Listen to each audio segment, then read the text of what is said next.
Hey everyone, it's Dutchess. For those of you who don't know me, I am Dutchess. This is my channel, Dutchess Divinity, and we do lots of stuff here, but today I'm just going to give you an update on myself and my life, and yeah, so if you're not interested in hearing about that, that's fine. That's just what we're doing today, but you know, obviously we're still going to do all the other stuff we do on my channel, so yeah, can skip this one if it's not for you. But anyway, I already said a prayer, I already set my intentions. Hi, I see some people are coming in.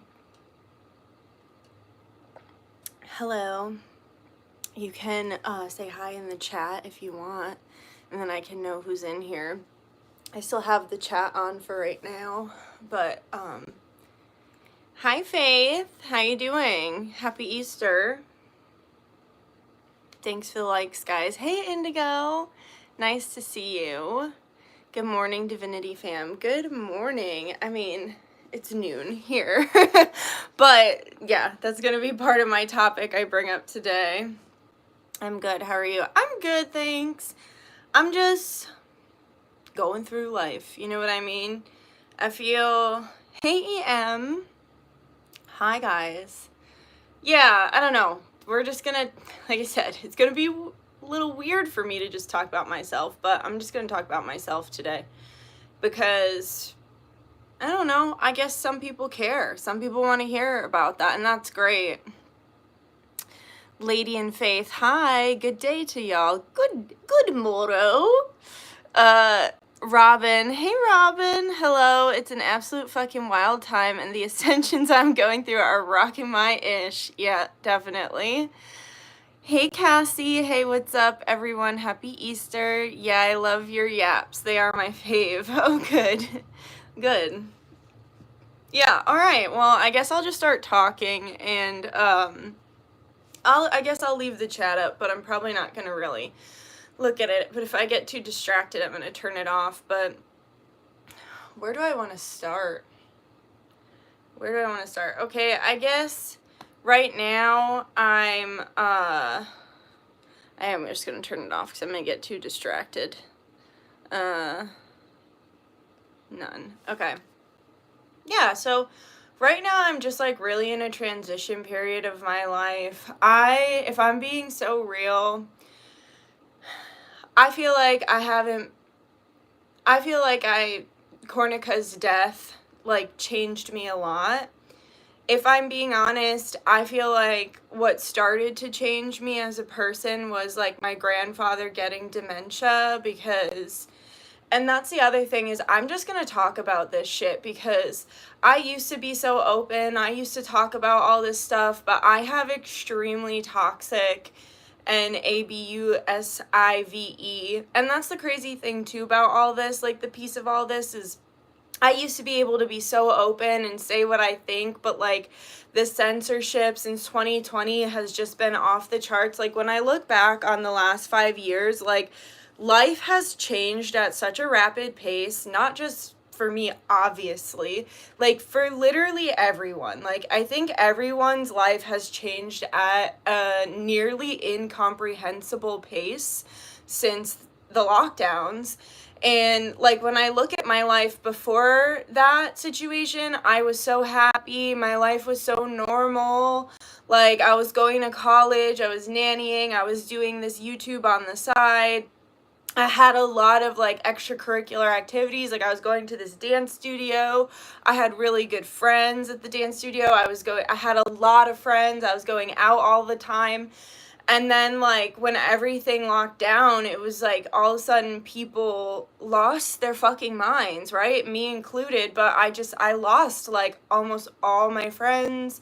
And, you know, obviously extracurriculars weren't a thing anymore. And a lot of those things that I did like shut down, like a lot of the dance studios that I went to, like they don't exist anymore because of, you know, the lockdowns. Truly, it was an attack on small business, and you can think differently than me. That's just my opinion. I mean, it was an attack on a lot of things, but it definitely did that as well. So it's like, I feel like life was so simple, and I was like awake, a little bit awake, but like not really. Like if you go look back at my videos from like 2018, 2019, like I'm talking about the stuff I talk about now in great detail because I have a lot more information on it, but like all the corruption and all the stuff that's hidden under the surface of like our society and things like that, like I was just barely awake. Like just barely, and it just feels like from 2020 to now, someone's just been shaking me awake before I was ready, and like it feels like I've had like 10 years worth of growth in the last 5 years, and I've talked about it very candidly on my Patreon that, and like I was saying, like I want to go back to just like talking about my life and talking about my experiences pre-censorship or pre like all the trolls, because I feel like trolling online, obviously it existed, but it wasn't the majority or the norm when I started in 2020, and now 5 years later, how the comment section or the trolls have just degraded, because I think that people are just so angry and upset with how everything has gone down in the last 5 years and just their life before that or their life now. Like there's so much to be upset about individually and collectively that it's like the internet has just become a dumping ground for people's hatred, whereas it was very much a connector, and it's still a connector. I'm still very grateful to have this as a connector in my life, but like it just feels like everything has changed so much. Like, and I've talked about it very candidly on Patreon that it's like during 2020, I was using acid a lot. Like I was microdosing on acid a lot, and then I was taking like a full tab every couple weeks, and that was so good for me. And honestly, they do that today too, where it's like they will microdose people with severe mental health issues on this kind of stuff. They just do it in a controlled setting. So they do it with LSD, they do it with MD, with ecstasy, like Molly, whatever I don't know the technical term for it, but they successfully do that for people with severe mental health issues. It is an option. And so I was basically doing that myself, but that led me down a dark road, because you can only do that for yourself so long before you screw up. Right? Because I'm not a scientist. I don't know the dosage. I'm winging it. Everything is non-essential. So there is not, like, you know what I mean? Like, it was just a really weird time, and I thought we were all gonna die, and it's so strange, like, because I feel like nobody talks about that, and I still feel very traumatized from it all, especially because of the way I was treated, because I medically could not comply to wearing a mask. So it's like, that was a really dark time in my life, and I have severe PTSD, which I've talked about a million times. So it was like, I have this severe complex PTSD to the point where I'm considered like legally disabled by the federal government. And then on top of it, now I'm accumulating all this other PTSD from people losing their fucking minds in a mass psychosis that was the global lockdown. And so it's like, I feel like ever since I stopped, and I don't use psychedelics anymore because I fucking psychedeliced too close to the sun, and I fucked up, like I said, because you can only go so long when you're not a professional before you just end up fucking up your dosages or something and having a bad trip. And like for me, I almost died, and I still haven't talked about it because it was such an intense experience for me. And yeah, and I also closed off a lot too, because like I have extremely toxic and ABUSIVE family members, and on that side of my family with my grampy and my grampy getting dementia, like these family members who have not been a part of my life for the last 25 years because they are ABUSIVE, so we remove them from our life. They were watching me because, you know, I can't control who sees these YouTube videos. I can't control, if I'm gonna have, YouTube has provided me a space for my business. And if I'm gonna have my business, I'm gonna be in the public eye. Maybe I'm not, thank God, having a lot of eyes on me, but I am available to those who love me, like me, dislike me, and fucking hate my guts. And that's an experience that's hard to describe unless you're having it.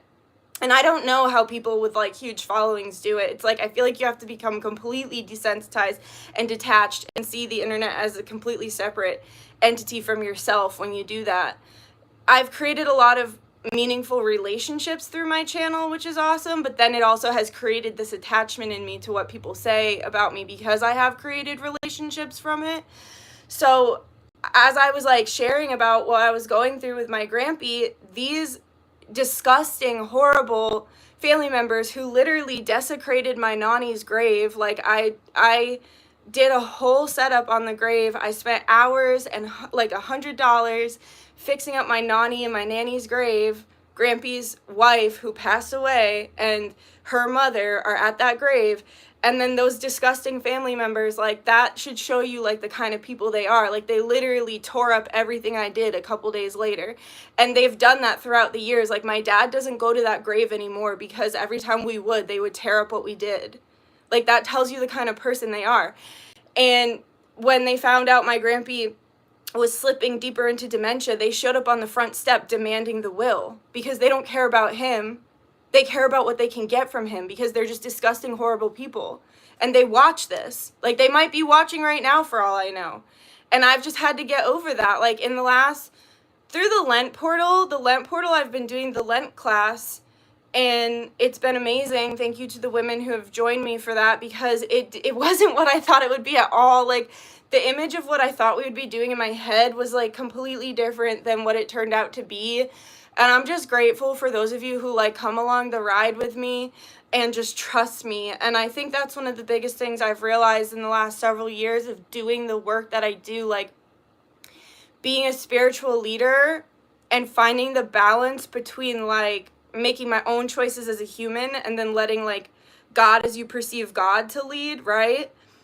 Because, like, my humans thinking, oh, we're going to do this, and this. And then, you know, spirit or God as you perceive God takes it in a completely different direction. And I have to trust myself, but it's also important that you guys trust me, because I might not be giving you exactly what I said I was going to give you because it gets taken in a different direction. And that's not because of a bad thing. It's because of a good thing, right? It's because Spirit's saying, no, your human didn't see this aspect or this aspect. We want to take you over here because we see the big picture.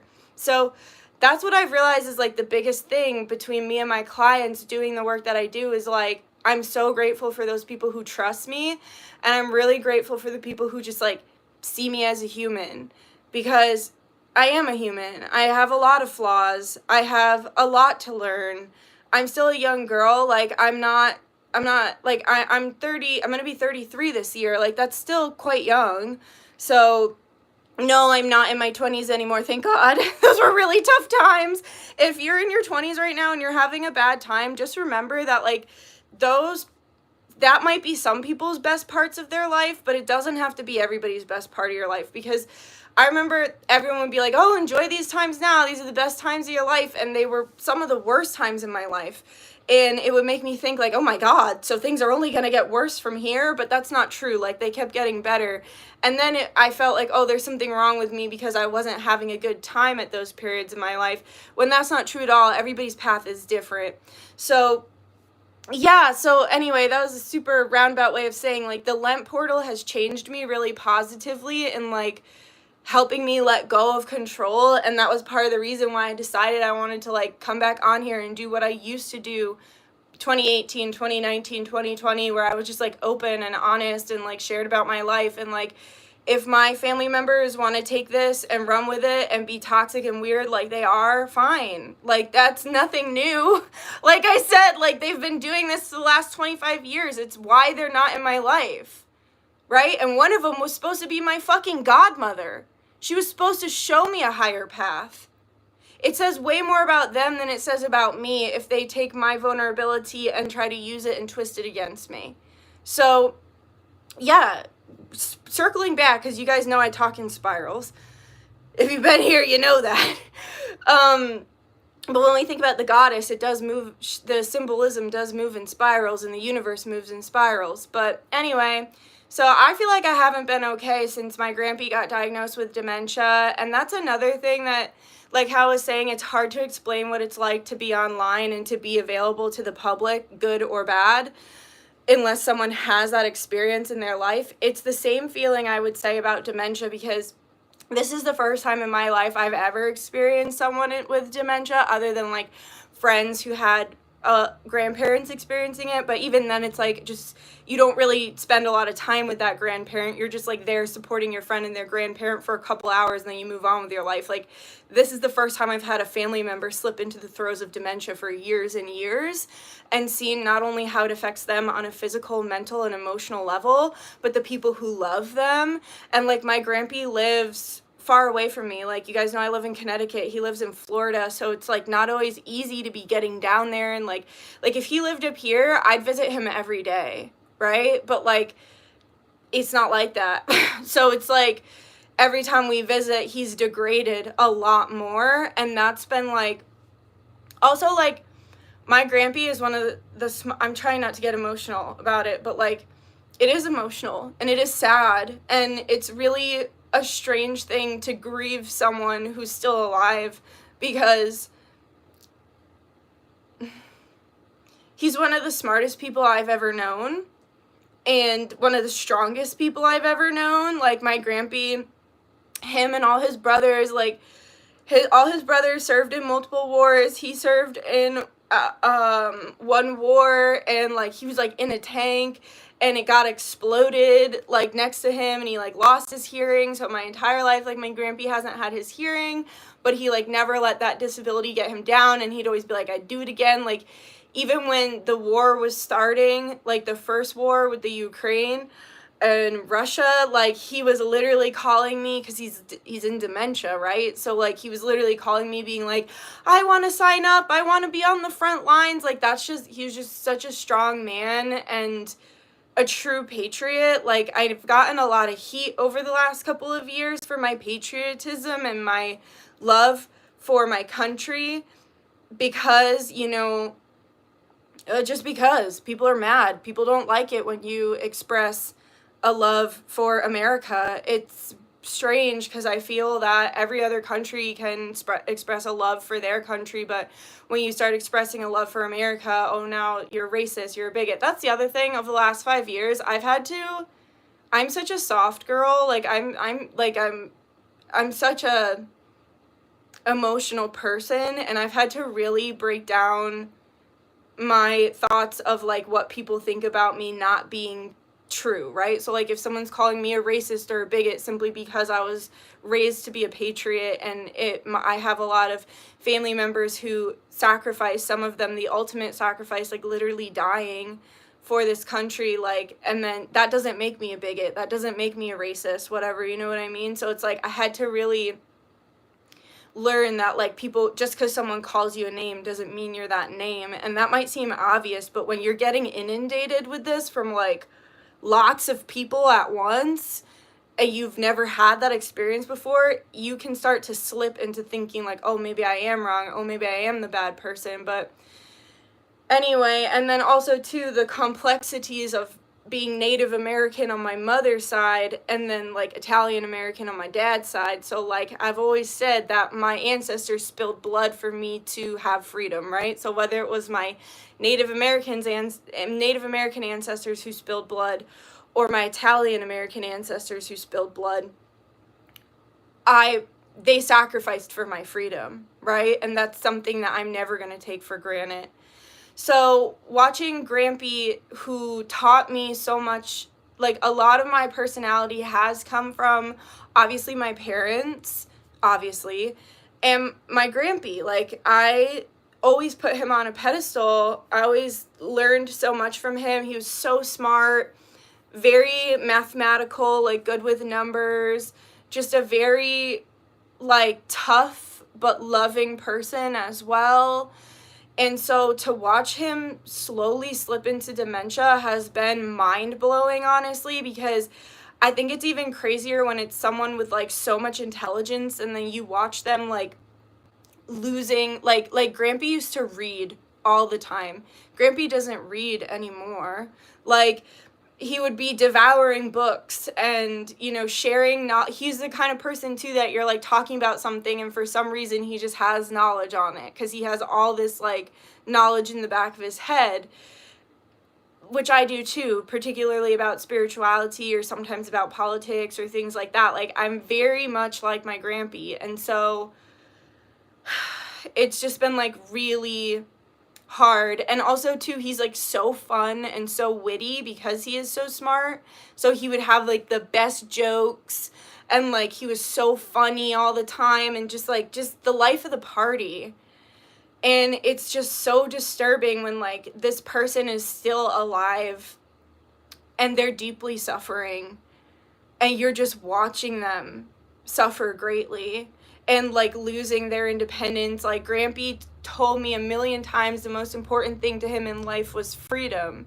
And then I watched him slowly lose his freedom with like, oh, he can't drive anymore. Oh, he can't do this anymore. Like, Grampy's like bedridden right now. And like I was saying, my family may use this against me and yell at me for sharing our information. But like, I don't know.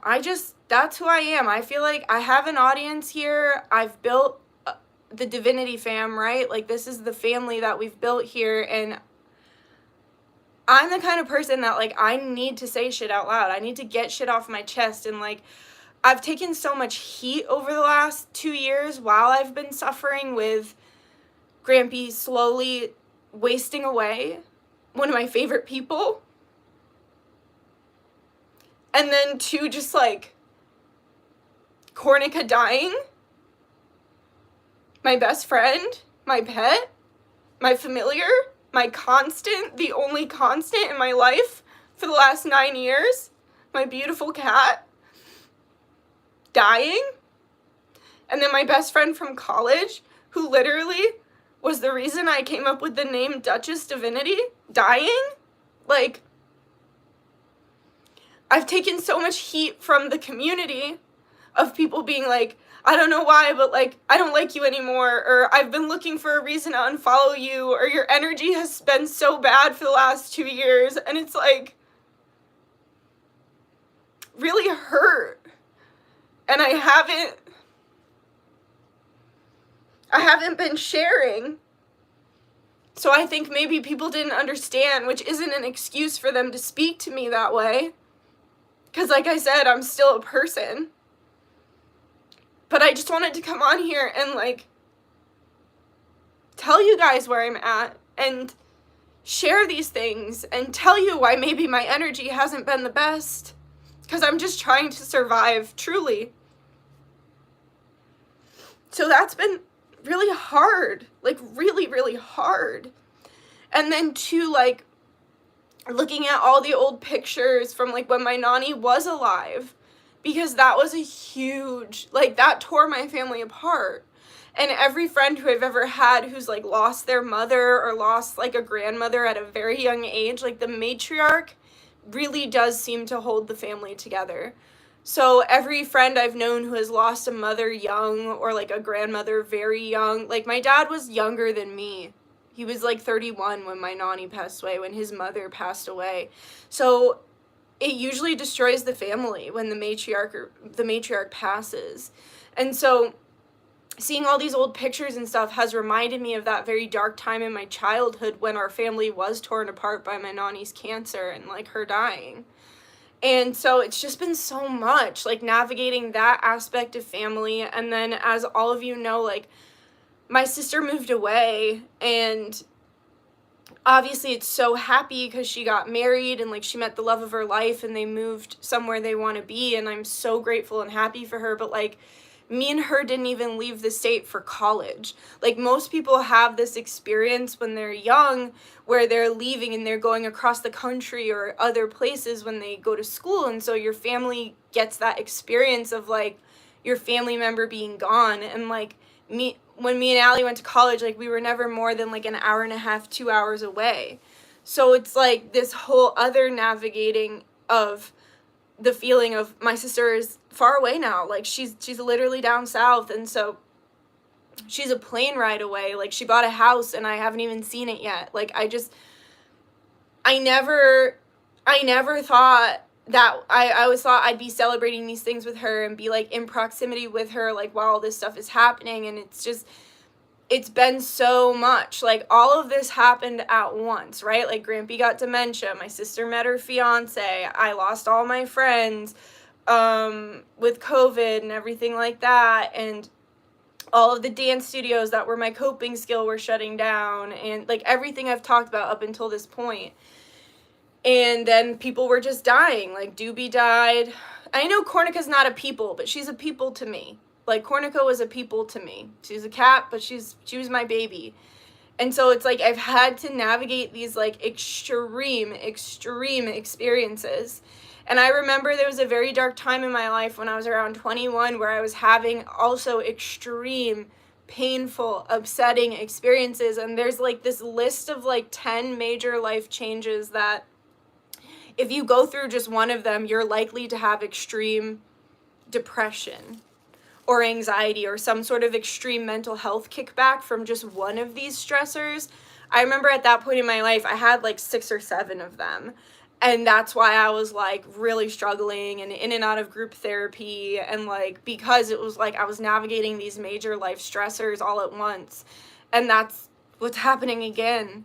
And so it's like how I was saying, like, yeah, maybe my energy hasn't been the best, or maybe I haven't been, you know, who you knew in 2020, but that's because I'm changing. Like I'm changing. I'm different. Like Cornica dying, it's changing me. And like Grampy, I just went to visit him, and like Grampy's not good, guys. Like Grampy can't even walk by himself anymore. And it's so hard to watch. Like this has all made me realize like how society really, at least American society, really doesn't have good options for old people, like for elderly people. Like Grampy was in a facility that he fell down 3 times with nurse supervision. He broke his ankle. So now not only is he like withering away, but he's hurt himself because of incompetent people at these places that are supposed to take care of elderly. So like we just went recently, and he's very much like, he's literally speaking in Italian, I assume because that's what his family spoke, like that, like his parents were Italian immigrants, so it's like he's speaking in Italian a lot. Like to me it feels like he's regressing back to childhood. He, you know, doesn't recognize me, which is fine. Like it's just a change, right? Like how I was saying, like nothing can really prepare you to grieve a person that's still alive. And like he's confused, and he's sad, and he's angry, and then sometimes he's happy, and then sometimes he, you know, like he recognizes like his brother and his mother. And obviously I'm not going to go into all the detail, but there were so many like heartbreaking moments. And like I just felt so good though to be able to like every time he was in pain, I would be like, what do you need? Like, let me shift your boot, because he broke his ankle, right? So I'm like, what do you need? Like, let me make your ankle more comfortable. Like, are you thirsty? Do you need a drink? Like, he wasn't eating for a while, which was very triggering, because that's how Cornica started to die. She wasn't able to eat. So like it felt good to be there for him, and I'd do it a million times over, and I hope I get to visit him again soon. But it was also, it's just so hard to watch someone you love suffer, and to be doing like the best that you can, and knowing that you're doing the best that you can, but also like wishing you could do more, right? Like I felt the same way about Cornica. Like I wish I could make it all go away and make her in perfect health and take her home, but I couldn't. Neither could the doctors. That's why she had to be put down. And so it's like Grampy's on hospice. Because it's like a matter of time, as horrible as that sounds. Like my mom made such a good point. She said, Nikki, the price of life is death. And that's just how it is. If you're going to live, people are going to die. And then one day you'll die too. And that's just how it is. So I'm just navigating that. It's all just changing me a lot. Like it's just changing me a lot. And I'm grateful for the people I do have in my life. Like Teresa and Maria have been pillars for me, which is I'm so grateful for, because I've had so many clients over the years just switch up on me and suddenly decide like, oh, they don't like me anymore, or they're not getting enough from me, or they're not accepting my humanness, right? Like a lot of what I've been talking about, like, is like me just really accepting my humanness and hoping that other people accept it too. And like they've always accepted me as I am, even when I'm not at my best, and I'm very grateful for that. My friend Emily is a huge pillar in my life. She's got a lot of her own severe problems she's working through right now too, which I'm not going to get into that because it's not my fucking business to be sharing online, but like I've been really trying to be a good friend to my friend while she's suffering as well with different issues in life that are causing her suffering. So it's just like I'm really grateful. I'm grateful for my parents. My parents have helped me a lot. I'm grateful for you guys because like you literally let me have a platform. You care what I have to say. You buy my services, which is I'm so great. You trust me. Like I was saying, like trust is me. I've realized that like trust is like the biggest thing right now that I'm realizing that my clients can have for me. Like I just did a Zoom session with one of my awesome clients, Rebecca, and like it was a lot of heavy information because she's going through a lot. Like she's going through a lot, and it's just like really nice that people trust me with that and like trust me to help them get through these hard times. So I'm really grateful to have this space and that you guys care what I have to say and that, you know, you care about me as a person too, not just what I can give you or offer you with my business. But then on top of it, like being a part of the spiritual community, like I'm not gonna lie, like there's been so many curses thrown my way this year, and like maybe that sounds nutty to people who don't do this kind of thing, but curses are very real, and people will sit there for like days, weeks, months sometimes cursing you and your life and using disgusting things like shit or piss or dead animals or whatever, you know what I mean? And like I was saying, being in the public eye, albeit a small platform, which I'm grateful it's a small platform, it doesn't change the fact that anyone who hates me can come watch this right now or watch whatever they want that I put out on the internet, which is why I've really pulled back from sharing my life and myself with you guys, because there's just been so many people telling me how much they hate me, how they want me accountable, how I'm a cult leader, how they want me to die, how they want me to suffer, how they want a destiny swap with me. Like, people are crazy, especially people on the internet. So like that has been really hard too, just like all the curses and harassment and the dark energy. I'm very sensitive to energy. Obviously, I wouldn't have the job I do if I wasn't sensitive to energy. So it's been just so much, and it's so discouraging when you're just trying to like put yourself out there and like make a positive difference, and people are constantly trying to tear you down or curse you or get you to stop or harass you or like whatever. And I'm having to look at my part in all of that because I get very reactive. I have a temper. So if you're sending me a bunch of emails about how you hate me and want me to die, I'm probably going to send something rude back. And so I've had to learn that, like, no, Nikki, like, you don't send the email back. You ignore it.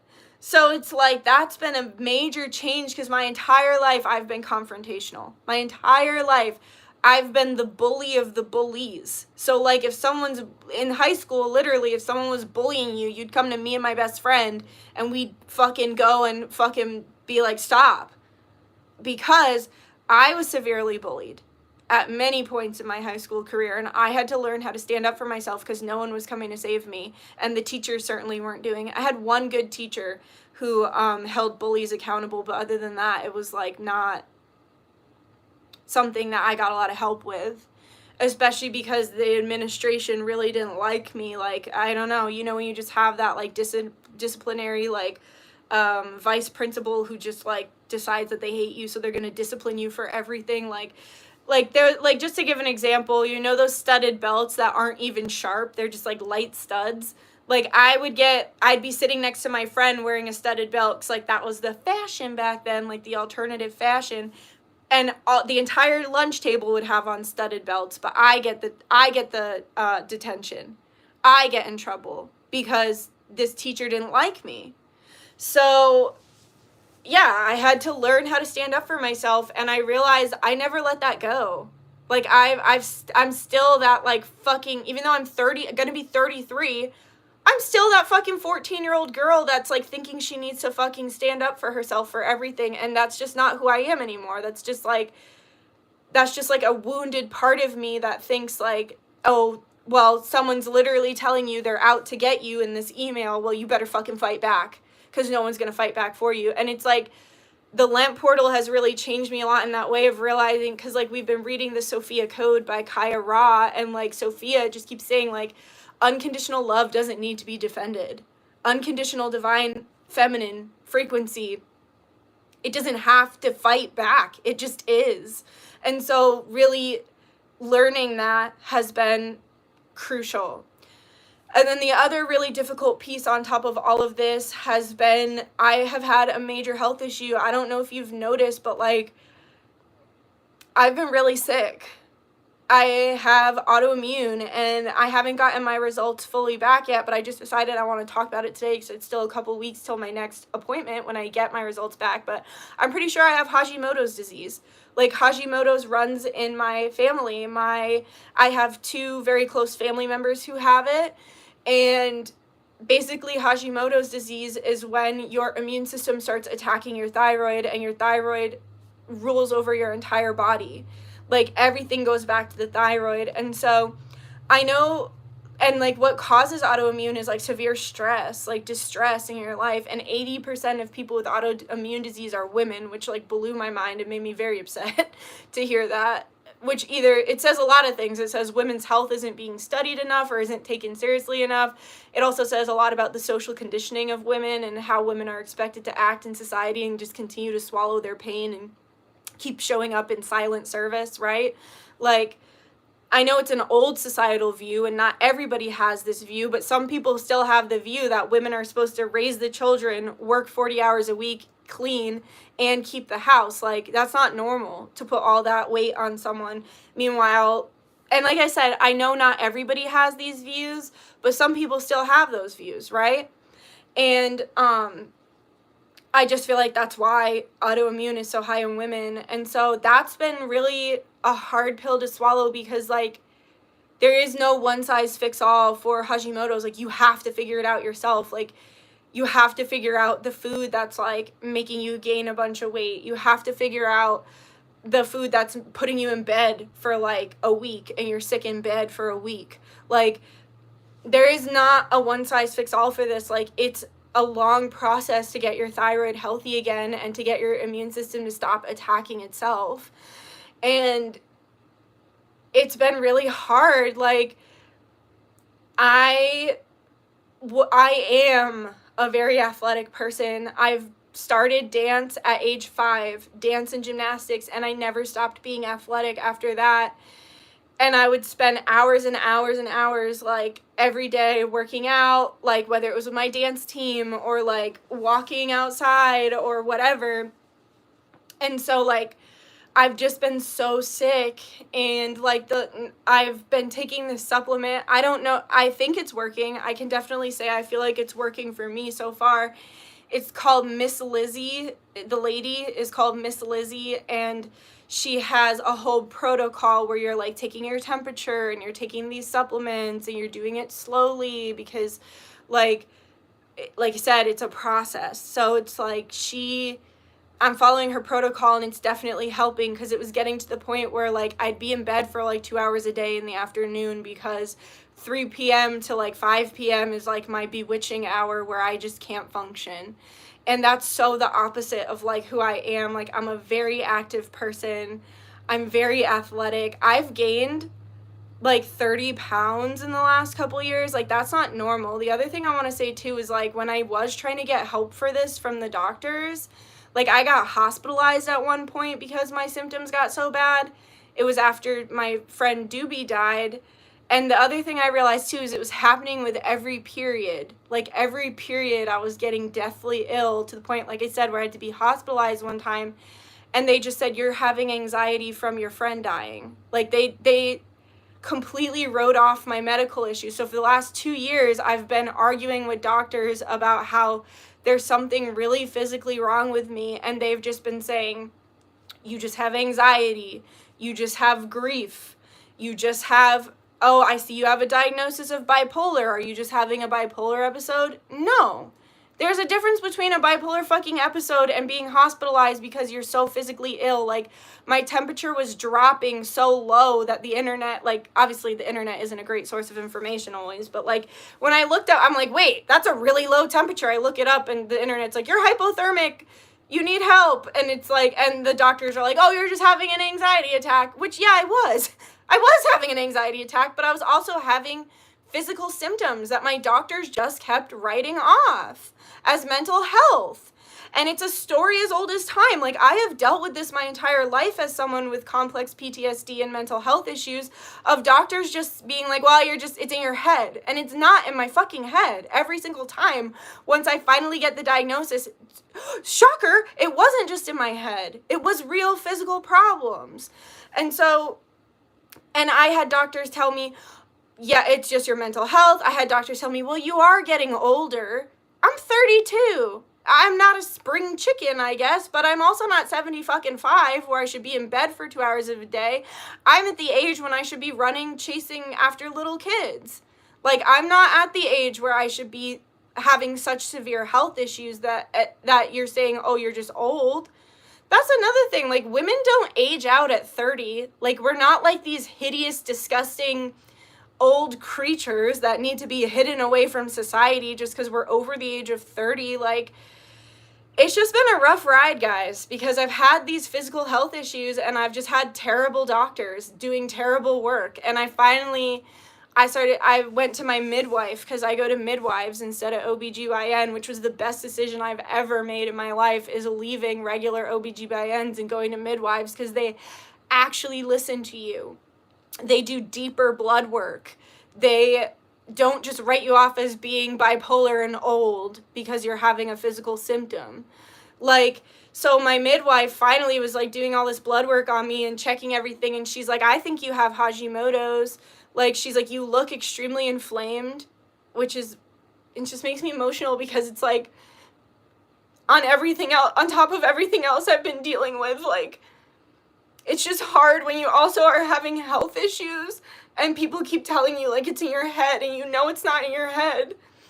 Which I know, like, people with, like, fibromyalgia and stuff like that have been dealing with this for years and years. So I know other people have dealt with this. This is the first time in my life. Well, that's actually not true. After my car accident, I had a lot of physical health problems, and I had a lot of doctors write me off and tell me it was all in my head. So this is not the first time in my life I'm dealing with it. It's just the first time in many years that I've had to deal with it. And it sucks. It sucks. So I got the blood work to see if I have it. I'm pretty sure I do.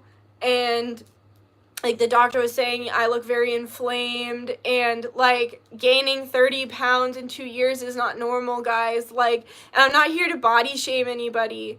But, like, I knew something was wrong. Like, that's not normal. And it's also not sustainable. What am I going to do that, like, oh, it's just in your head, and you just keep gaining weight until you just can't function anymore? Like, that's been a whole issue, too, because I do have a lot of body dysmorphia, and I've been forced to, like, break that down as well, and, like, accept my body as it is, and focus just on, like, feeling better rather than, like, looking better, and, like, gaining my health back, because I guess when your temperature is really low, your body thinks you're dying, so you just start putting on all this weight because it thinks you're gonna die. And so, like, the goal right now is to get my body functioning in a proper state so that I can then start to lose the weight and feel better again and be athletic like I am again, and, like, get my life back. So, yeah, it's been horrible, honestly. My life has been very hard for the past couple of years, and I've just been, like, swallowing it down and, like, not really sharing it, and that's why I wanted to come on and share, because it feels like I'm coming to the end of a really dark cycle and period of time. Like, like I said, I am finally getting the blood work that I need, which will hopefully lead me to the protocols that I need. But in my research for Hashimoto's, there's not really a good answer.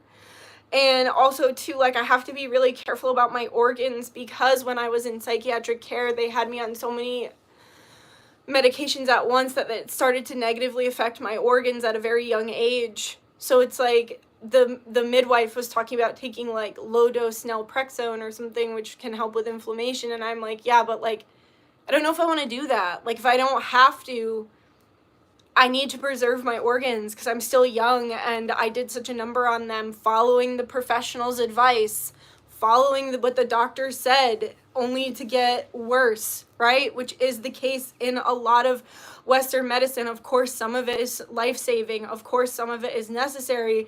But a lot of people experience following the doctor's orders only to be left somewhere worse than when they started. So whether it's taking all this medicine and it's fucking up your organs, or you know, taking painkillers and now you have an addiction, and then your addiction shifts to heroin or whatever, which is really common here in Connecticut. Connecticut used to hold the heroin capital of the world. So like, that should tell you about our pharmaceutical practices here. So I don't know, it's been just so much, and I've just been holding all this in, and I haven't shared a lot with the community because I had so many people like emailing me and DMing me, telling me how they hate me and they want me to die, and like they are doing curses on me and they want me held accountable, and I'm a cult leader and this and that. So like, I really stopped sharing a lot of my personal information, and I stopped sharing myself because of that. And then on top of it, having the abusive family members who were like watching this stuff to like use it against me. So I just wanted to tell you guys what's going on with me, and be open and be brave, because it is brave, especially in 2025, to put your personal information out there. And obviously nothing too personal that's dangerous, but like, information mean people or bad people can use against you. And so yeah. And right now, like I said, like I used to be like 130 pounds. Like if you look at my profile picture, that's like, I was probably, my body's very comfortable at like 130 pounds. I'm only 5'2", and I've been athletic my entire life, and I'm 159 pounds right now. This is the heaviest I have ever been in my life. I've never been over 154, and like I said, I'm not here to body shame. Like, every body is different. It's just, I know my body, and I know, like, my sister said it really well. She said, your body doesn't want to be overweight. Like, it wants to be at the weight it's comfortable at, which, like I said, is going to be different for everyone and every body. But I'm very uncomfortable in my health issues right now. I'm very uncomfortable in my body. I'm very uncomfortable at this weight.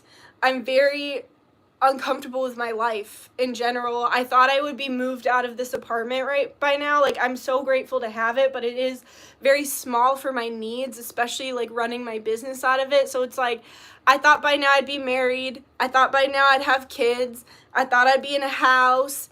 I thought I'd be healthier than I am. Like, my life just looks really different than I thought it would, and I hold a lot of shame around that. And so I'm like, I'm really breaking that down. And like, also I got really heavily attacked like about like my beliefs and my wants, because like my ultimate goal in life, which is not to shame anybody for having a different one or having the same one, but like, my ultimate goal in life is to meet the love of my life, have beautiful children, have a wonderful family, and build a legacy. Like, that is my goal. Like, that is what is most important to me. And how I was saying, like, Grampy has shaped me a lot.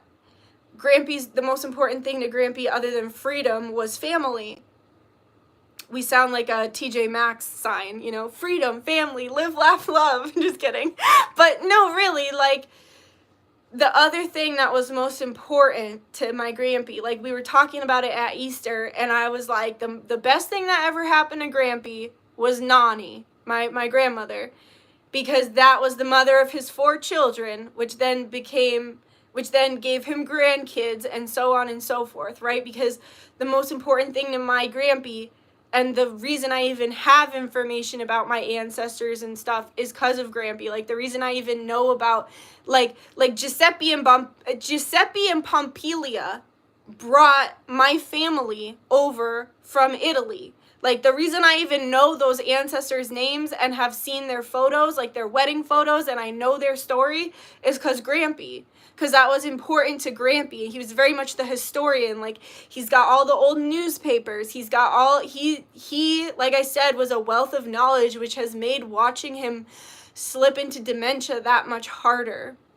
So, like, what's always been the most important thing to me my entire life is meeting the love of my life, because I don't want to have kids with the wrong person. No offense to anyone who has had this experience. I think, you know, single mothers are very, I couldn't do it. I couldn't do it. You're very strong. You're very strong. It's not something I could do. So, like, that's why I'm like 30, almost 33 with no kids, because I can't do it with the wrong person. I don't have the mental capacity or the ability to do that. I just don't. We all have to know our limits, right? And with my mental health issues and things like that, that's just not something I can accomplish on my own. So that's why I am 33 with no kids, and very, very strict about dating, because I'm not going to date someone if I don't see a future with them. And I'm certainly not going to, I'm very strict about my body and sleeping with people because of my sensitivity, like my emotional sensitivity, my psychic sensitivity. It's just not for me, right? And I'm also, like, I took a lot of heat when I was saying that, like, abortion isn't the most important thing to me. And I'm not telling you this to flex on you. I'm telling you this because it's my life experience. I've never had to have an abortion. Thank God, because that's not something I also have the strength for. I don't. My friends who have told me what they experienced from that, I don't have the strength for that. I just don't. And so I think we've lost so much nuance because although I am pro-life, or I'm pro-choice. I'm pro-choice because I don't want anybody telling me what I can or can't do with my body. I'm pro-life for me personally. Like, I think people don't understand how you can be pro-choice and also anti-abortion for yourself. Because, like I said, we all have to know our limits. Just like I said, I don't have the mental health capacity to be a single mother. I also don't have the mental health capacity to have an abortion. So people really got mad at me when I was saying abortion wasn't my most important thing in life, but it's just not. Like, celibacy has been more, and it's hard, guys. It's hard. It's hard to be celibate. It's hard, especially when there's options everywhere you fucking look. Dude, if I and this is not me trying to sound braggy. Like I said, I'm not feeling the best about my body or my looks right now. Like, if I were to go into the bar, I could go sleep with anybody. Like, not anybody, but, like, you know what I mean? If I wanted to go to the bar, I could find someone to sleep with. But I don't, because it's not good for me. And like I said, I know my limits. So I've just made a lot of sacrifices over the years. And I took a lot of heat, too, for, like, not talking about the war in Palestine and everything. And it's like, dude, like, I had to know my mental capacity, and my mental capacity was like, I didn't have the ability to be watching women and children be murdered in cold blood. Do I think that's wrong? Of course. Duh. Like, obviously, anyone who doesn't think, like, women and children on any side of any spectrum, of any race, of any nationality, of any religion, innocent people being murdered in cold blood is not okay, and that's just the truth of it, right? Like, that's just normal, sane thinking. But I couldn't ingest that with my eyes and put it into my brain because I just didn't have the mental health capacity. And that's basically what I'm saying is, like, that's why I'm 33, and I thought I'd be married. I thought I'd have kids right now, but, like, I haven't found the right one.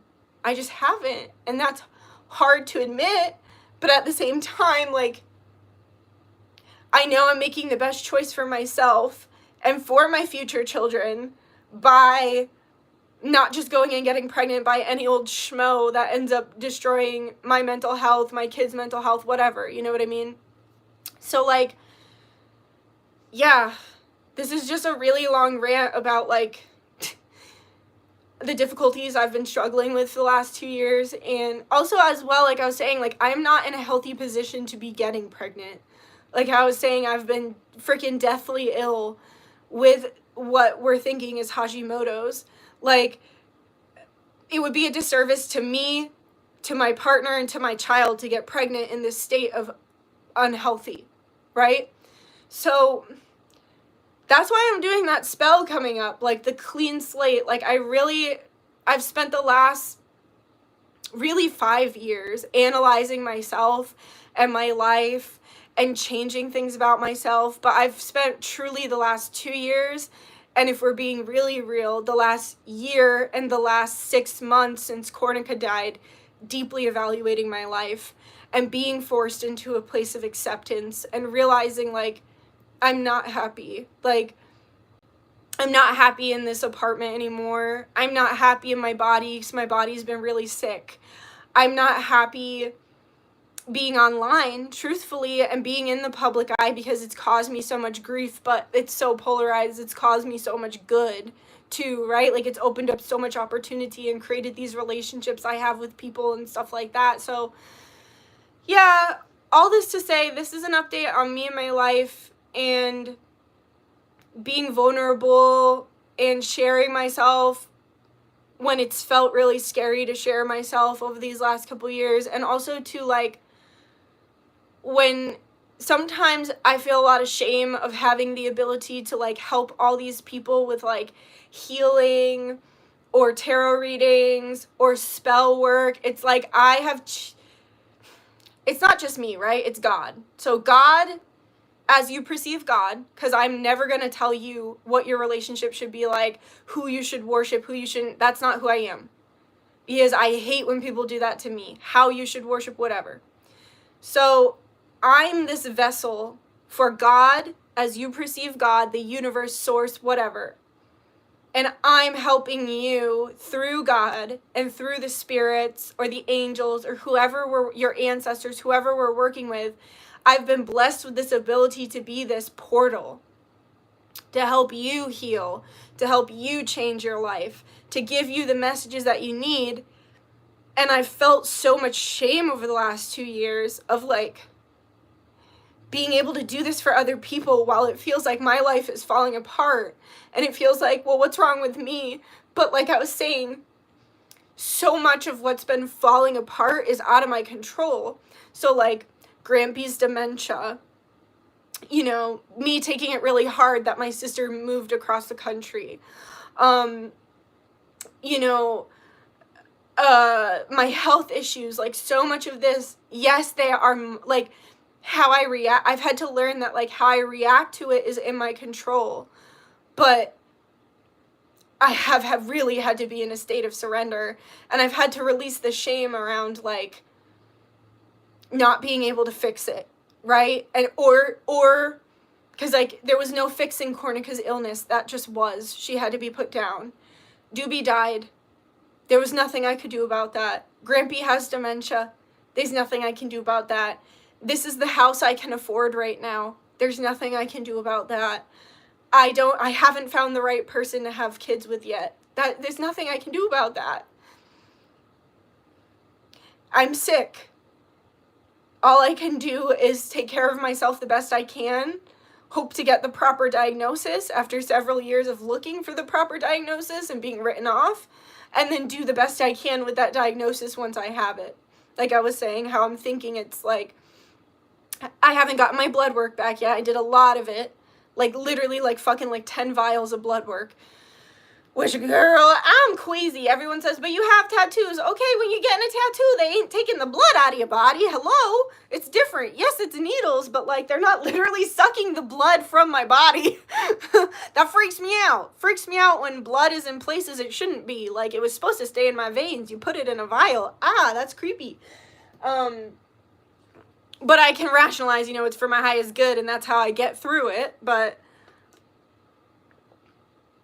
anyway, this is me saying, I'm grateful to be here. I'm grateful you guys still care what I have to say after 5 years. I'm grateful that despite the algorithms and the shadow banning and everything, like, y'all are still here. You're still listening. So many of you are kind and loving and care not only about my channel and the services I provide, but me as a person, and that is amazing to me. I would have never believed that if you told me when I was in, like, the darkest periods of my life, when I just didn't want to be here anymore and I really just didn't want to exist or be alive or continue with my life. I never would have believed, like, that I'd have the privilege to help so many people and to know so many people from all over the world.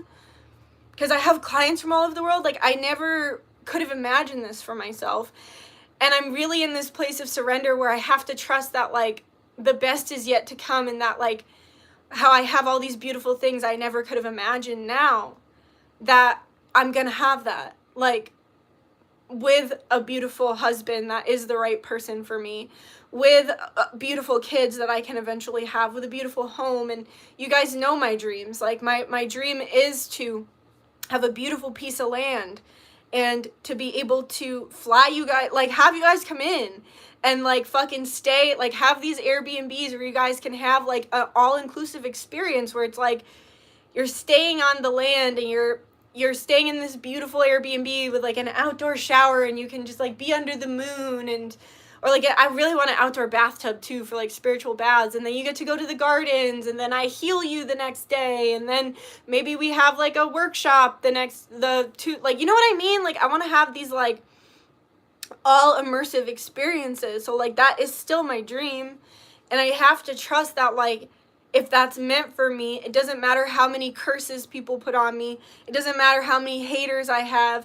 It doesn't matter, you know, like, how much destiny swapping people try to do with me. What's meant for me will be mine. And if I am meant to touch the world in that way, I will. The same way I've touched the world with this small platform I have now, which, if you ask me, I feel like it's a big platform. I know in today's, like, idea of things, it's not, but I still remember going to my mother's graduation because she went back to school and we were all very proud of her, so we went to her graduation.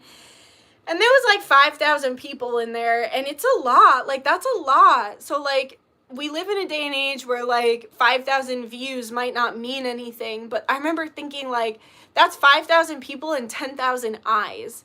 And it really gave me this perspective of, like, it is a big deal. Like, if I sat in a room full of 10 people right now, it'd be nerve-wracking to publicly speak in front of 10 people. So even the fact that there's 33 people in here who are listening and 32 people have liked it, like, that means a lot to me, because we've really been trained over the last few years to lose the impact of the person, right? You're not really recognizing that, like, each person viewing you is an individual, or like it's just views and likes and algorithms, and it's really taken away the humanity, I think, of it all. So I just have to trust that, like, I've done good, and I've been blessed, like I said, with the privilege to connect with people from all over the world and help people from all over the world. If I'm meant to do that in a physical setting and, like, have the land to do that and to be able to have these, like, get-togethers and these festivals and things like that, then I'm gonna have that. And like I said, I'm really being forced into this state of surrender that I know I'm supposed to meet the right person for me. I know I'm supposed to have kids. I know I'm supposed to build a family and a legacy. And just because I'm 33 doesn't mean that that's not gonna happen. It just means it hasn't happened yet. And the other thing too, which maybe this will resonate with some of you, is, like, showing yourself grace for time that was manipulated. So, like, for me, I've spent 3 years of my life in an extremely abusive relationship, and those were, like, that was 24 to 27. Those are core years in your life where you're, like, you know, supposed to be having fun in your 20s, or, like, meeting people, like, the love of your life or whoever. Like, I couldn't do that because of, like, or maybe it was, like, 23. I can't remember. I think I came out of it at 27 or 26. I can't really remember, but it was, like, 2014 to, like, 2017 I spent with my time being taken by that experience. And that experience made me grow, and it taught me a lot, and it's made me partly the woman I am today, and I wouldn't change it. But I'm not at the same space in my life because I had to survive certain things that people who maybe already have kids or who already found the love of their life, like, they didn't have to go through that. So they didn't spend 3 years of their life surviving in this situation. And then right after that, I only had 2 years of normalcy, and then COVID, like, everything locked down. And here in Connecticut, we were genuinely locked down for almost 3 years. So that's, like, that's 6 years of my life that have been manipulated by outside circumstances out of my control. So I'm trying not to, judge myself for those 6 years of time where I was under the control of something outside of myself that was preventing me from reaching the goals in my life that I wanted to achieve. So I'm not making excuses for myself, but I'm also not blaming myself, if that makes sense. And then also about being sick and like not feeling well, it's even more of, encouragement to get just because it's no way to live. Being sick like this is no way to live. It's existing. It's not, like, I heard this saying that was like, a healthy man wants for all, but an unhealthy man wants for just one thing, and that's your health, right? There's a reason why they say health is wealth. And so it's like, it's more of a reason to get my health, especially my thyroid and my hormones, under control, because I do want to have kids. And if I want to have healthy kids and have a healthy pregnancy and all these things, right, I need a healthy thyroid. So it's like accepting the fact that I haven't reached my goals yet, but also understanding that there are certain obstacles still in my way towards reaching those goals. Because like I was saying, it wouldn't be fair to anyone. Let's say I met the love of my life tomorrow. It wouldn't be fair for me to just go and get pregnant, because that's not how you do it, right? Like, you need to get to know someone before you do that. And like I said, I understand accidents happen. I'm not judging anyone. I'm just saying for my own personal well-being, that's what I would have to do. I'd have to get to know someone and then decide whether or not, this is the person for me and I want to start having kids. But even so, let's say a year down the road of us dating and I'm still not healthy, it's not responsible or fair for myself, the child, or my husband to be getting pregnant while I'm sick. That's just not good, right? For anyone. So recognizing, like I said, I've spent the last 6 months deeply evaluating my life, and there was a lot of judgment at first and hatred towards myself, like a lot of self-loathing. And like then breaking that down and just looking at my life unbiasedly, recognizing the strongholds and the obstacles that I need to overcome right now. And in the meantime, like fixing those things so that when the time does present itself, when I do meet the person I want to be with, and I do have the opportunity to take the next steps in my life towards the goals I want to achieve, I'm actually in a state of being able to receive those blessings because I am healthy. Mentally, physically, emotionally, spiritually, because I have done the work. Frankly, there's no other way to put it. You have to do the work if you want to reap the reward, right? Thank you for the likes, by the way, guys. It's really reassuring because I have the chat off right now so I can focus because ADD. But anyway, that's where I'm at. And that's why I've pulled back a lot. That's why I haven't really been responding to comments, because it was like I was really letting the negative people outweigh the good people. And like, I don't know if you noticed, but I didn't respond to any of your comments about Cornica when I told you that she had like died, because it was too hard. Frankly, it was too hard. Like, I want to make a special little container of her ashes, like for some of my friends and family, and I can't. Like, I haven't been able to. I just still can't wrap my head around the fact that Cornica is dead and in a box. That's hard, So it's just been a lot. But I read every comment, and I will respond to them eventually. You guys were so fucking nice. Like, I know you guys really loved her too, and I know she made a huge impact on you guys, and reading all your comments made me realize, like, just how much you all loved her. And I think that's what made it hurt so much worse, that, like, part of her dying was black magic, like, sent from people who hate me. Because, like I said, I had dreams, and I had several clients who had dreams of the people who did this.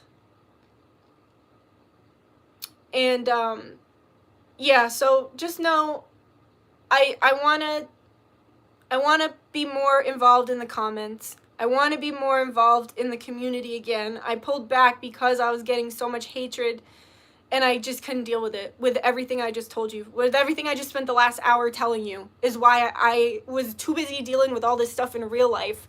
and surviving all this stuff in real life to be able to do the online thing too. So as I was saying, I'm doing this spell because I want to clean sweep. And by the way, I'm not cursing anymore, because I used to throw curses back. Used to do return to sender and stuff. I'm leaving that behind. I'm done with that part of my life. And that is part of what I'm doing with this clean sweep spell, is like, I'm just kind of going to do my best to vibrate above it. And I'm really using this Dragon Fae from this Dragon Fae Oracle deck I have. There's one called Anne, and apparently she was the only fairy during, if you believe in like the lore of like St. Patrick and everything like that, when St. Patrick was going through and he was running all the pagans and the fairies and the dragons and everything out of Ireland, there was one fairy who just chose to vibrate so high above everything that was going on that he couldn't even find her, because her frequency was so high that he couldn't run her out of Ireland because she was vibrating above everything that was happening. And that is my goal going forward, especially because I do want to be a mom, and realizing that like Cornica ended up in the crossfire of people's hatred of me. Cornica ended up getting hurt. And if I want to have a family, which I do, and I want to have kids, it's not responsible for me to be throwing curse work back and forth. It's not responsible for me to be responding to that email of how much someone hates me, of me yelling at them back. Like, it's just been a lot of realizing like what's healthy for me with all my health issues, and also like what's responsible and what's not when I'm in this spiritual position and when I'm also running a business. So yeah, I'm really excited for that spell. I'm ready to have this clean slate. And part of what I wanted to do with this video as well, everybody take a drink, is show you my house. My house is wrecked. And this is something that I usually feel so much shame about.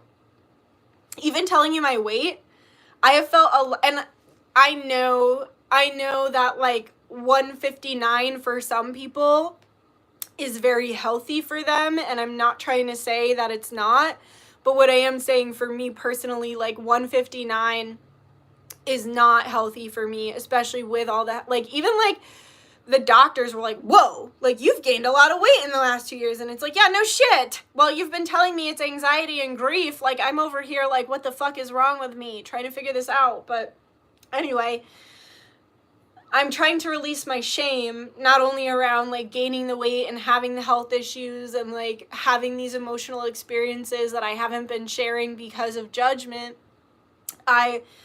So I wanted to share with you guys too. My house is like fucking wrecked right now because of Easter, and it's just really messy. And I've heard from several people that they liked my clean with me videos because they actually like my stuff. Because like I have a lot of spiritual stuff in my house, and so I just wanted to show you my house and like release the stigma and the shame, especially because we have a spell coming up, so I do have to clean, because it's never good to be doing a spell for yourself and others when your house is a wreck. So these next few days I'm going to be cleaning my house, but I wanted to show it to you too because like I said, I'm changing. Like a lot has changed with me since Cornica died particularly, but like I said, if we want to go all the way back a couple years since Grampy got dementia and I got sick and Doobie died and everything, I just feel different. Like my house is really cool and I have all my art on my walls, and I've kept this from you guys because I like to be a very private person, especially when people are sending me threatening emails, right? And leaving me comments about how much they hate me. Like it just makes me close out. I'm a Cancer. Of course I'm going to go in my shell, right? So, yeah, I wanted to be really candid that I'm 159 right now because I'm starting my journey of, like, changing my diet and everything, because that is, like, supposedly one of the biggest factors in Hashimoto's getting it under control is, like, doing healthy diets. So I'm trying the Mediterranean diet and also learning about the Ayurvedic diet because that's what Spirit told me to do. And then upon my research, I learned that that's actually how they do help with Hashimoto's is Mediterranean diet is highly recommended. But anyway, like I said, there's no real clear-cut answer for dealing with Hashimoto's, so it's going to be a journey, and I kind of just wanted to share it with you guys. Like, I just wanted to share my journey in hopefully getting my body back into a healthy state and getting back my athleticism and losing the weight so I feel comfortable again. And then I wanted to be completely shameless in also showing you my house, because honestly, guys, like, it's been like this for 5 years. All the art has been accumulated, like, on the walls. It's all my art, pretty much, and I'm just ready to take it down. And I know that when I get a house, I'm gonna need an office, obviously, for my work, and I can just put it back up then. Like, I'm ready to just, like, put some of this shit in storage, and if I have to live in this house until I can afford something different, then it's okay for me to, like, change it and, yeah, make it feel a little bigger. And with the cats too, like how I have the 2 new cats, like, they're just different than Cornica. Like, they don't know they're babies. Like, they literally try to climb my tapestries, and, like, I can't burn candles around them because they're babies. So it's just like things are just changing, right? I'm changing, my life is changing, and it's just time for a change in my house as well. So I thought I'd show you guys, and then I will do, like, probably like a short form video as well where I show you, like, the befores and the afters. So I just thought it would be really fun to share what it looks like now, and just, yeah, be completely open. So I'm gonna look at the chat, and then we'll do that. Thank you for the support, guys, by the way, too. Hannah, I'm starting an anti-inflammatory with my mom in May. Here's to health for everyone. Awesome. What are you doing? Are you doing an anti-inflammatory diet? Hey, Katie. Wow, it literally feels like you're welcoming in a new dawn. Exactly. No, I agree. That is how I feel too. I had a perm. That's a funny name. What's up, homie? I just liked and subscribed. Thank you so much. I'm glad you're enjoying it. I love Ayurvedic medicine. Yeah, I'm really interested. I know you're into that. I'm interested in learning about it myself. What did Indigo say? Cornica. Yeah, Cornica was my cat. You're protected. Thank you. I had a Sunday school teacher when I was younger who could not have kids, and it was her biggest desire. We prayed for her every week, and she ended up having 6 kids and 2 sets of twins in her 30s. Sorry, it's just like, I'm on my period too, guys. Let's be completely transparent. I'm emotional because I'm on my period. That's the other thing. I've just been really open about it because, you know, I feel most people probably, like, most women were probably raised to, like, keep quiet about your period and your hormones and everything like that. And, like, in my house, it was always something that it was like we didn't discuss in front of my dad and everything like that. And since getting sick, because my sickness is related to my thyroid, and it is, I feel worse on my period, I've just been more open about being like, oh yeah, I'm on my period. Like how I was saying, like, I feel like the biggest thing I've been doing over the last 6 months is, like, releasing shame and judgment about myself. And don't get me wrong, I think shame is good in some instances. Like, there are some things that, you know, should be shameful to society and stuff, but having a period shouldn't be one of them. Dealing with grief and, like, illness shouldn't be one of them. Like, save your shame for things that are actually shameful, I guess, is what I'm learning. Just an interesting FYI, you can have some of any ashes turned into a precious gem or diamond. That is so cool, and I actually have a friend who does glass blowing of the ashes, and like I said, I just really haven't been able to open up her ash container, but when I can, I am gonna have a necklace made of her. We are being reborn again. Exactly. Happy rebirth day. Yes, beautiful. Hey, sweetest Swain. I think we've been lied to as women about our bodies and fertility. This woman who helps women, she is 56. and menstruating, and she doesn't believe in menopause. It's a disconnection from the room. Not from the room, from the womb. Thank you for sharing that, Rising Phoenix. Do you know her name? Because I would love to look her up. With my cat lying beside me now, this hits hard. You know what?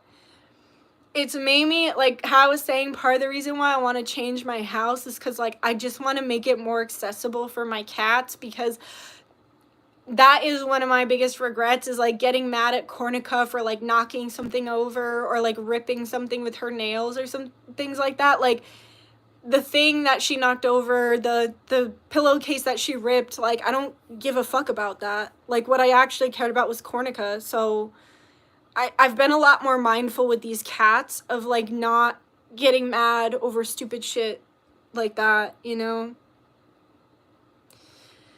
Yeah, we are all good. Someone said we're all gonna end up dead and in a box. Yeah, that's the truth. Endocrine disruptors can be in almost anything. You have to cut out a lot of stuff with perfume. You also need high quality water. Yeah, it's a journey, and that's why I've just been praying so much, because there are all these external circumstances that are not good for us, and I'm starting with diet and everything, but I understand it's going to be a healing process.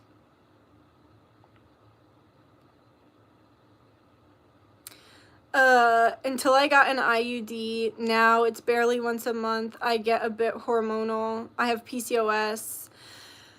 Yeah, and for me, the other thing is, like, I can't have synthetic hormones. That's just another thing that's my body can't handle. And I've tried every birth control under the sun, and I'm allergic to pretty much every single one of them.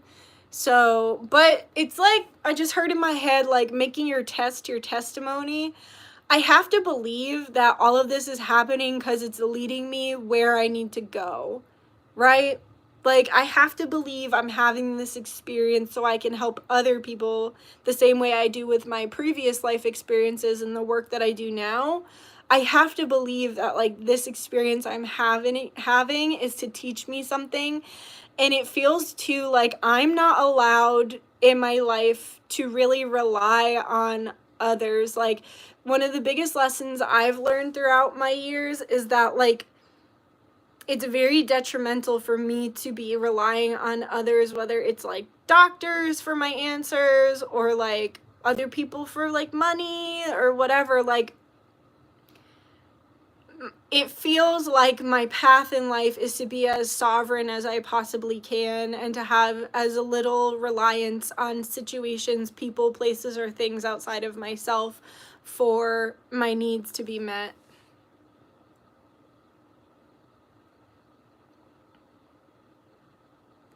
I remember this true story of a woman who had her fallopian tubes tied so she didn't have any more kids, and one day she went to the hospital and she was giving birth to her baby. So it happens. If it happens, it will. Exactly. Thank you. Plus, my grandmother had her last child at like 43 or something like that, so I'm not really like that worried about it. And like we were talking about, like the power of prayer and just trusting that what's meant to be will be, right? You're already on the path. Thank you. That's her, sure thing, Dutch. Her name is, I can't say that. Perukios. Okay, I'm gonna have to look that up. Maybe you can comment that after the live, because whenever I try to screenshot, it like doesn't work. Let me try really quick. Did it work? Okay, it did work. Good. Yes, keep the faith. I knew a girl who had gotten tattoos with her mom's ashes. Whoa, that's intense. I too am on my period. Oh my god, I'm on mine too. Wait, we're all synced. We're all synced. Okay, let's show you my house. Okay, guys, you can judge me if you want, but at the end of the day, I'm telling you ahead of time, it's very messy. And it's crazy right now, but I want to show you it like it is now, because as soon as I get off this live, I'm going to make myself some food, and then I am going to start breaking down my kitchen, because actually, very excitingly, Chrissy is teaching me how to sew. Hi, Chrissy, if you're going to watch this, but Chrissy is teaching me how to sew, and I'm getting a little table to put where my altar was, and I'm going to start sewing. I'm like really excited because I really liked sewing when I was a child, a lot. And so I'm going to have a setup for that, and I'm just really excited to see where that takes me. But yeah, so this is my house. It's about to change greatly, okay?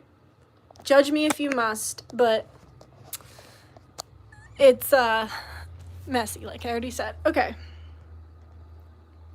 So, all right, this is the art I have on my walls over here. I'm probably going to take this tapestry down, even though it's really cute. The cats keep trying to climb it. This is about clearing more shame. OCD is about the feeling of dirty. That's the toxic shame we're working and purging. So true, Indigo. My place is messy and I need a deep clean everything to throw out so much junk. You share this motivation for me to clean. Hey, Lise, how are you doing? I'm glad you're here. Okay. So this is I like this wall. I'm not sure. I might leave some of this art up. This I made a long time ago when I was in my abusive relationship. Like, some of this art was just made during a very dark time, so I don't know if I'm going to keep it up. It might just be time to put it away for a while. But yeah, these are all art that I made, and this glows under the black lights that I have up, so I really like that. I think I'd like to get a frame for it, though. Rose made me this. She's one of my clients. She made me into a tarot card, which is really cool. And then I made this art so long ago. I made that when I was like 18. Like, so what is that? Like almost 15 years ago. I have some of Baby Pico's art up on the walls. That too, my friend made me, but that was a dark time in my life, so I don't know what I'm going to do with that either. This was my best friend from high school's picture, so I don't know. Just a lot of it has a lot of sentimental value, some of it good and some of it bad. These are all my stuffies. I'm definitely keeping my stuffed animals out because they're special to me. I love them. And this banana was supposed to be a cat bed, but none of the cats like it. So someday when I have a baby, I'm going to put my baby in that banana. I don't know about these pillows. I don't know. Like I said, I really like my house, but like I'm just ready for a change. And then this is like my other art over here. So other people made me those two pictures up there. Like, people sent me their images of me, and that Ani made for me. It's the green fairy. This is a piece of Melly's art. This is my art up here. I bought that one up there. And then just more art that I've made and other people have made for me or sent to me. These were sent by clients.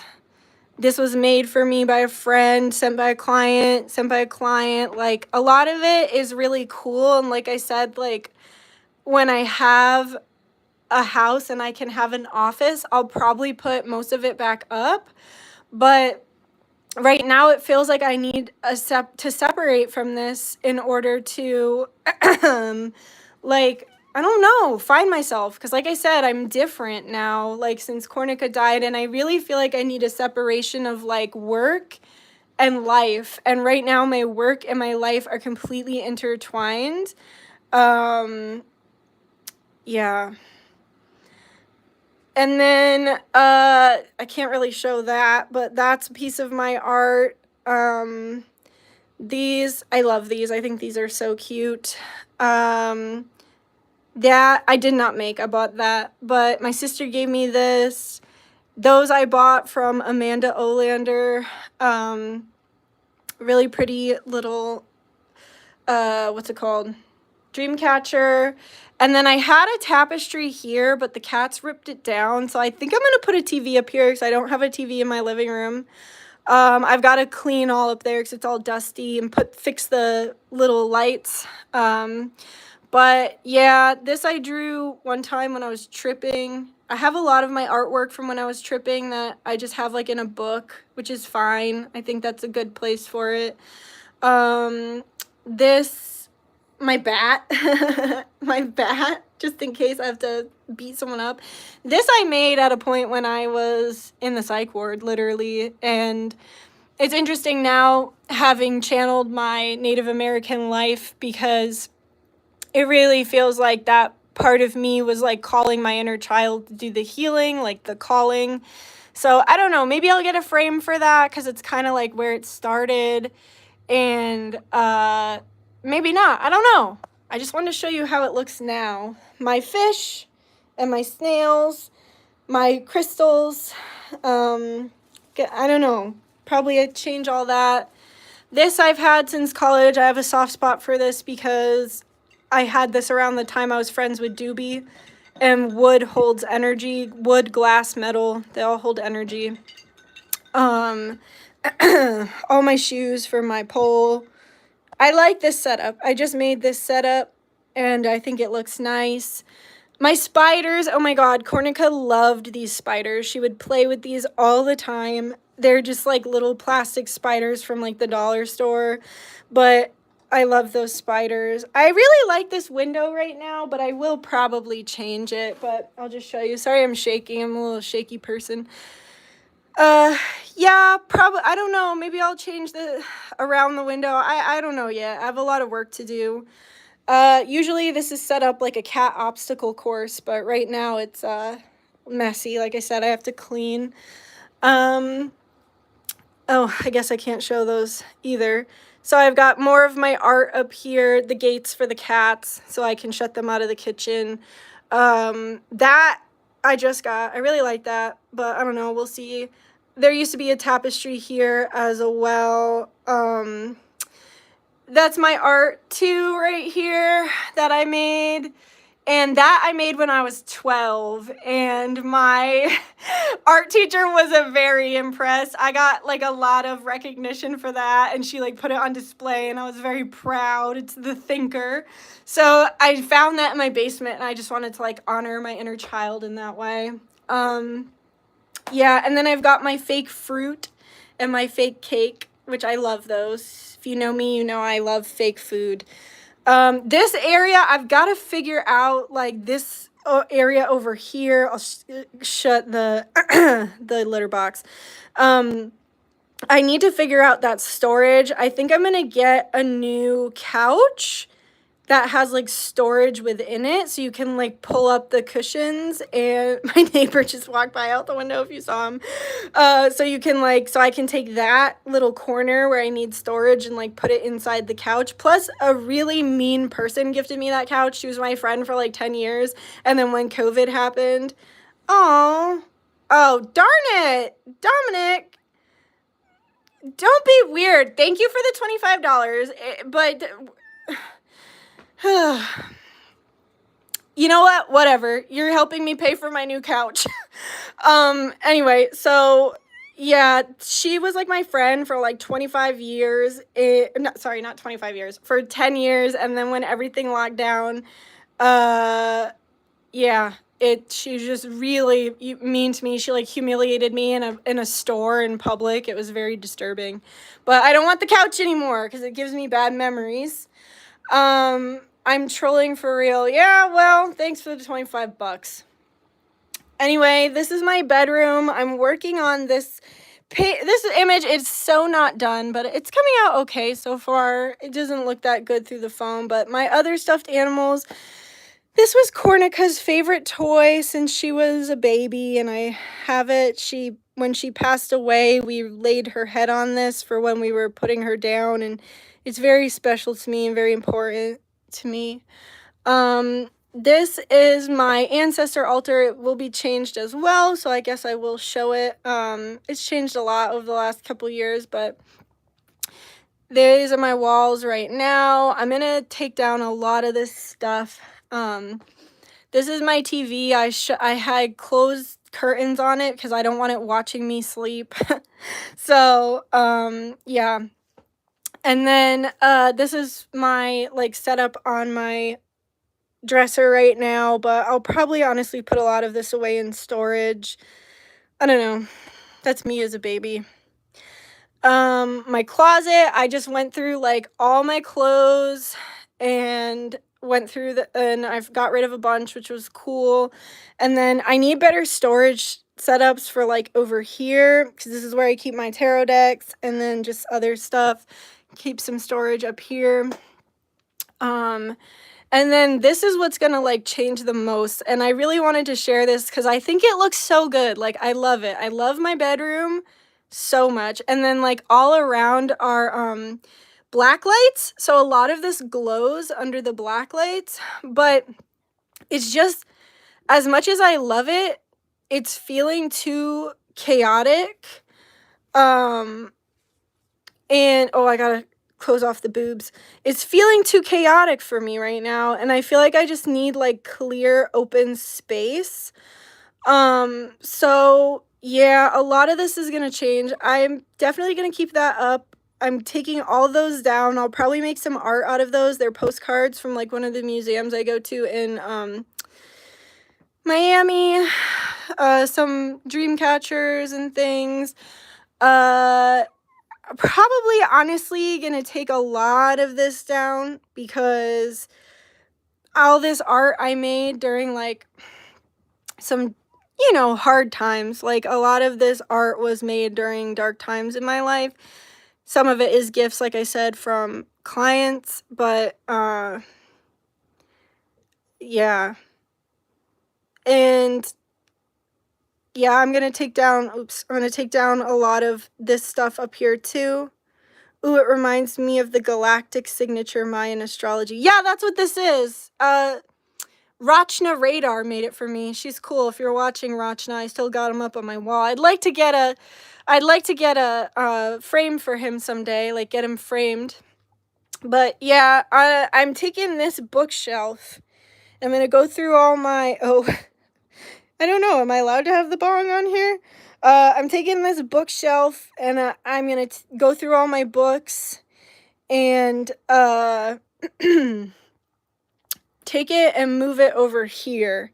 And then I'm gonna take those plastic things, because it's just like, this is just like stuff from college. Like, it looks cute under the fabric, but it's just like plastic things. So I'm gonna take those and move those to my basement to put some of my crafting supplies. So yeah, I'm gonna take, sorry, don't throw up. I'm gonna take that shelf, empty out the books, and put little containers. No, I don't have an OnlyFans. No. Sorry to disappoint. I will never have an OnlyFans. Like I was talking about in the beginning of this video, you gotta know your limits with your mental health, and that's a hell no from me.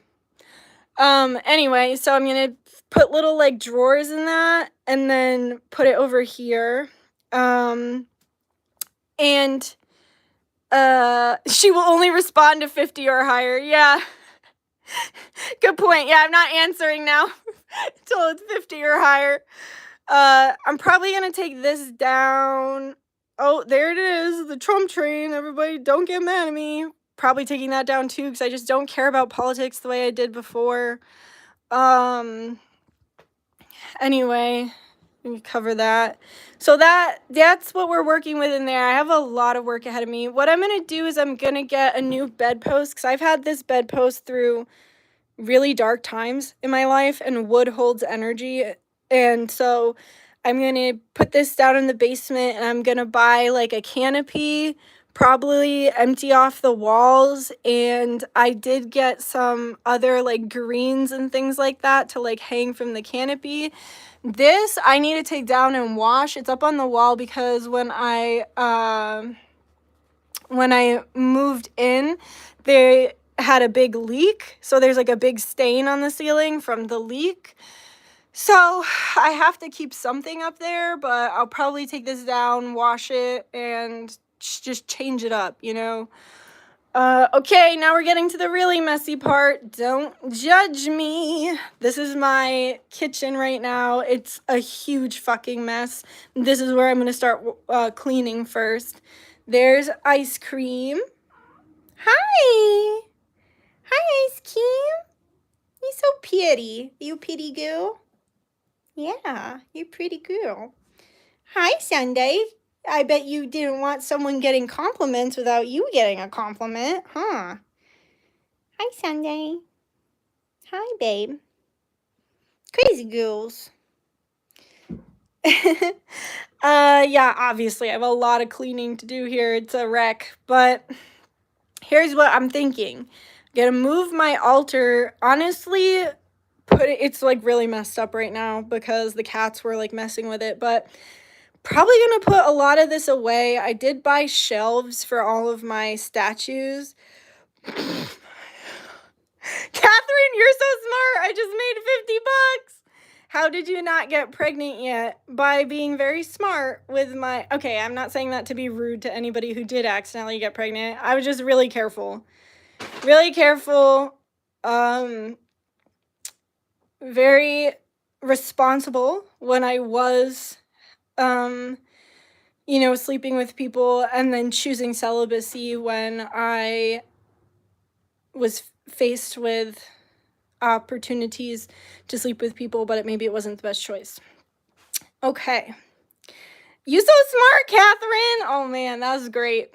Okay, so this is, a lot of this will be put away or like until I can have a room.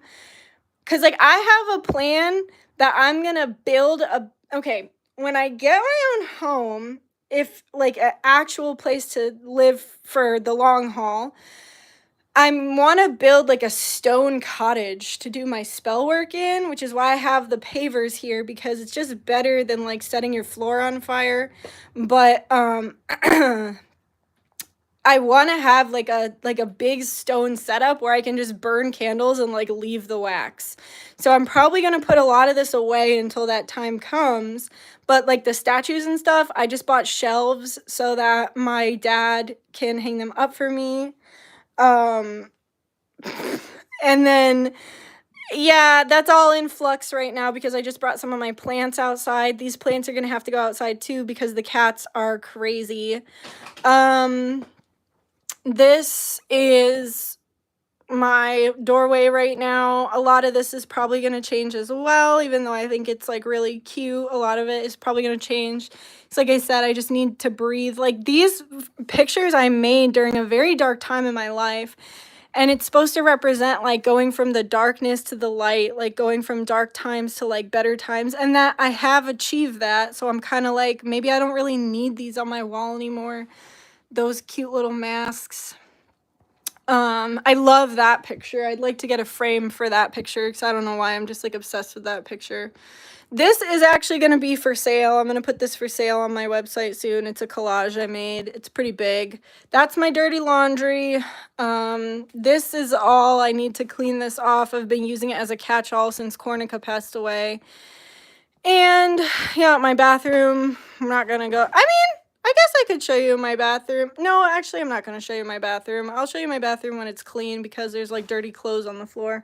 But I've got like, well, let me, hold on. I've got this tapestry, and then I've got this tapestry, which is really cool. And then I've got these pictures, like this is my art. All of this is my art over here. So, yeah, I really like my bathroom. My bathroom will probably stay the same. And what else? This is my messy freaking counter right now. The thing I need when I have a house that I'm going to live in forever is a giant kitchen. Like, if I've realized anything, I need a bigger kitchen. Oh, don't look at that. Yeah, so, yep, I'm going to start cleaning all of this, and, yeah. Right, Sunday? I know, it is going to be tiring. Let me turn this around. Oh, and this is, if you've ever wondered where I store all of my stuff for my business, it's right on here. This always stays organized because if I'm selling a product, it's got to be in good condition and it's got to be well organized. So, but as you can see, I don't have a lot of storage in this house, so so good. I'm so inspired. I love all the art everywhere. Thank you. Matching pictures. Our galley kitchen is the size of a walk-in closet. No, for real. Yeah, so that, I feel so good after that. I feel really light and I just feel like I just feel good. Dominic can't even donate $150. I know, right? What the hell, Dominic?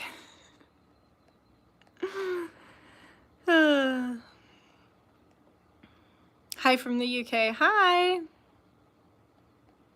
All right, guys. Well, I just spent a really long time on here, so yeah. It's not dirty. Stop. Sorry. I mean, it is kind of, though. Like, I like when my house is in order and it's not fully in order, so I guess I should say it like that.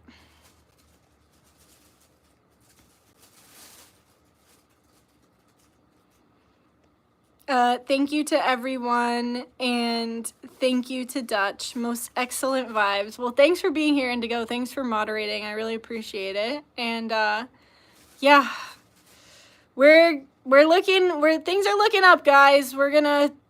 It was great seeing your face. Thanks. It was nice seeing you too, Katie. Things are looking up. Getting my health in order, changing my life up, and yeah. And if you want to join the spell I was talking about, that's on Thursday, my clean sweep spell. It's a 3-part spell. It's an Italian evil eye and black magic removal. It's a crossroads offering and a meditation. So that's going to be really powerful, and I'm really excited and looking forward to that. Yeah. So I will link, you know what, I'm going to put a community post of that. I'm going to do another mood board, because you know I like doing those mood boards. So how much? It is $300. I think it's $303 because it's a 3-part spell. So I know it's expensive, guys. Like, I know that's expensive. I'm gonna make more stuff for the shop that's like you know, like cheaper soaps and everything, so people can afford it more and things like that. But that's just where I'm at right now, because everything I told you, I'm just going through a lot, so. I thought you said piggy bank. You said I'll just piggyback, but I thought you said piggy bank, like just cracking your piggy bank open. It was so, hey, Sunshine Vibes. It was so good to finally catch up on live. I've missed you. I missed you guys, too. I've missed you guys a lot, too. Love the art. It's a home loved and lived in. Thank you very much. It's definitely that. And guess what, guys? We'll do another one of these when I make my garden, because I started making a garden last year, and I definitely want to make a garden this year. And I actually want to do like landscape 2 spots in my yard. So we'll do that too. All right. On that note, yep, I'm gonna go. Okay, I love you guys. Take care. Bye. Thanks again for everything. Thanks for being here. I love you so much, and I'll see you soon. Bye.